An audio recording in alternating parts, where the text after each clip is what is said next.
तो आज हम बात करेंगे कि ये पॉइंट ऑब्जेक्ट क्या होता है या फिर पार्टिकल क्या होता है। तो अगर आप देखो तो रोज़मर्रा की ज़िंदगी में जो आपके पास ऑब्जेक्ट्स होते हैं, जिन चीज़ों को आप मूव करते हुए देखते हो, तो काफ़ी बार वो ऑब्जेक्ट्स रोटेट भी कर सकते हैं और वाइब्रेट भी कर सकते हैं जब वो चल रहे होते हैं।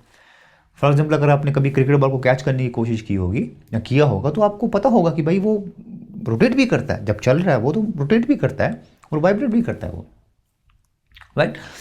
तो हमने क्या किया, वो अपनी लाइफ को आसान बनाने के लिए हम लोग अज्यूम करते हैं, फ़र्ज़ करते हैं कि जो ऑब्जेक्ट्स होते हैं रोज़मर्रा की ज़िंदगी में, ये इनके डायमेंशन कुछ नहीं होता, यानी कि इनका लेंथ कुछ नहीं है, विड्थ कुछ नहीं है, हाइट कुछ नहीं है, राइट। ताकि अपने को ये रोटेशनल मोशन के साथ डील ना करना पड़े और वाइब्रेशन मोशन के साथ डील ना करना पड़े, हमारी लाइफ थोड़ी ईजी बनाने के लिए हम ये अज्यूम करते हैं। तो ऐसे ऑब्जेक्ट्स जिनकी डायमेंशन नहीं होती है कुछ, उनको हम पॉइंट ऑब्जेक्ट्स बोलते हैं, फिर पार्टिकल बोलते हैं। तो अगर आप देखो तो कोई भी ऑब्जेक्ट जो है वो ऐसा एग्जिस्ट नहीं करता जिसकी डायमेंशन ना हो। तो ये जो पॉइंट ऑब्जेक्ट का कॉन्सेप्ट है, ये रियल लाइफ में एग्जिस्ट नहीं करता, ये ह्यूमन माइंड की पैदाइश है, ह्यूमन माइंड ने क्रिएट किया हुआ है ये, राइट। तो सवाल ये कि भाई अगर ये रियल लाइफ में एग्जिस्ट नहीं करता तो क्यों इसकी बात करते हैं हम लोग। तो ये जो कॉन्सेप्ट है ये एक अच्छा जरिया है अप्रॉक्सीमेट करने के लिए, ये अच्छा एक अप्रॉक्सीमेशन टूल है। तो इसको यूज़ करके हम लोग क्या कर सकते हैं, हमको थोड़ा मोशन का जनरल आइडिया हो जाता है। उसके बाद डिपेंडिंग अपॉन कि उस ऑब्जेक्ट में और किस तरह का मोशन हो रहा है, रोटेशनल हो रहा है, फिर वाइब्रेशन हो रहा है, तो वो भी हम इंक्लूड करते हैं, फैक्टर इन करते हैं, राइट। लेकिन इससे अपने को एक थोड़ा जनरल आइडिया हो जाता है भाई मोशन कैसा होता होगा। तो अच्छा अप्रॉक्सीमेशन टूल है ये।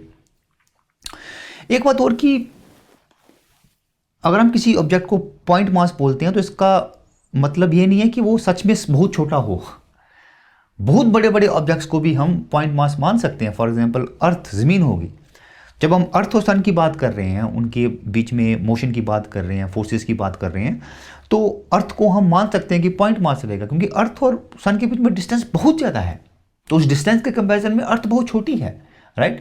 तो ये ज़रूरी नहीं है कि अगर हम किसी ऑब्जेक्ट को पॉइंट मास बोल रहे हैं तो वो बिल्कुल सच में छोटा होगा, राइट। ये डिपेंड करता है कि आप कितने डिस्टेंसेस की बात कर रहे हो और उस डिस्टेंस के कंपैरिजन में क्या वो ऑब्जेक्ट सच में छोटा है कि नहीं है, ठीक है। तो ये जो पॉइंट ऑब्जेक्ट होते हैं इनकी एक बहुत बड़ी खूबी होती है। खूबी ये होती है कि इनका जो मोशन होता है हमेशा ट्रांसलेशनल मोशन होता है। तो सवाल ये पैदा होता है कि भाई ट्रांसलेशनल मोशन क्या होता है, और काफ़ी लोग सोचते हैं कि भाई अगर कोई ऑब्जेक्ट स्ट्रेट लाइन में मूव कर रहा है, सीधा मूव कर रहा है, तो उसका मतलब है कि वो ट्रांसलेशन मोशन में है, जो बिल्कुल गलत है।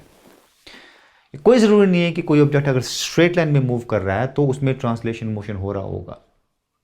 तो ट्रांसलेशन मोशन क्या होता है, तो क्रूड लैंग्वेज में, लोकल लैंग्वेज में, अगर कोई ऑब्जेक्ट बिल्कुल पैरेलली मूव कर रहा है अपने, जब तक उसके ओरिएंटेशन में चेंज नहीं आ रहा है मोशन के दौरान, वो ट्रांसलेशन मोशन होता है। फॉर एग्जांपल, अगर मैं एक एक्स वाई कोऑर्डिनेट सिस्टम पकड़ूं और उसको इसके साथ चिपका दूं, इस ऑब्जेक्ट के साथ, तो ये मेरा एक्स है, ये वाई, चिपका दूं इसके साथ, जब तक ये ऑब्जेक्ट मूव करता है इस तरह ताकि ये जो एक्सिस है, एक्स वाई एक्सिस, ये पैरेलल रहते हैं, कहीं भी मूव कर सकता है, स्ट्रेट लाइन में मूव करने की बिल्कुल कोई ज़रूरत नहीं है।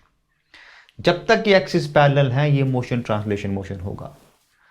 ऑन द अदर हैंड, अगर ये ऑब्जेक्ट स्ट्रेट लाइन में भी मूव करता है, सीधा भी मूव करता है, लेकिन अगर इसके एक्सिस चेंज हो जाता है, इसकी ओरिएंटेशन चेंज हो जाती है, तो ये ट्रांसलेशन मोशन नहीं रहेगा, राइट। तो जब हम ऑब्जेक्ट्स को कंसीडर करते हैं कि भाई ये पॉइंट ऑब्जेक्ट्स हैं, तो मतलब उनमें ट्रांसलेशन मोशन ही होगा, राइट। तो अपने को चिंता नहीं करनी पड़ती कि भाई ये वाइब्रेशन मोशन होगा कि नहीं होगा, उसमें रोटेशन मोशन होगा नहीं होगा, हम अप्रॉक्सीमेट कर सकते हैं, ठीक है।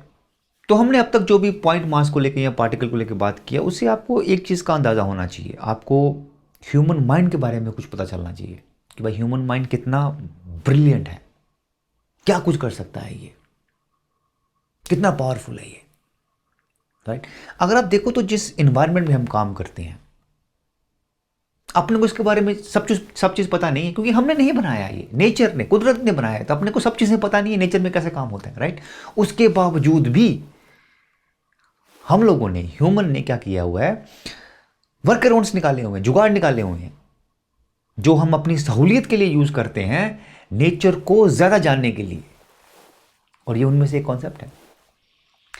अगर आप देखो, जब हम थर्मोडायनामिक्स पढ़ रहे थे तो वहां पे एक कॉन्सेप्ट था reversible process. Reversible process exist नहीं करता नेचर में, नेचर में कहीं नहीं मिलेगा आपको। वो ह्यूमन माइंड की पैदाइश है, ह्यूमन माइंड ने उसको बनाया हुआ है अपनी सहूलियत के लिए, नेचर को ज़्यादा जानने के लिए, राइट।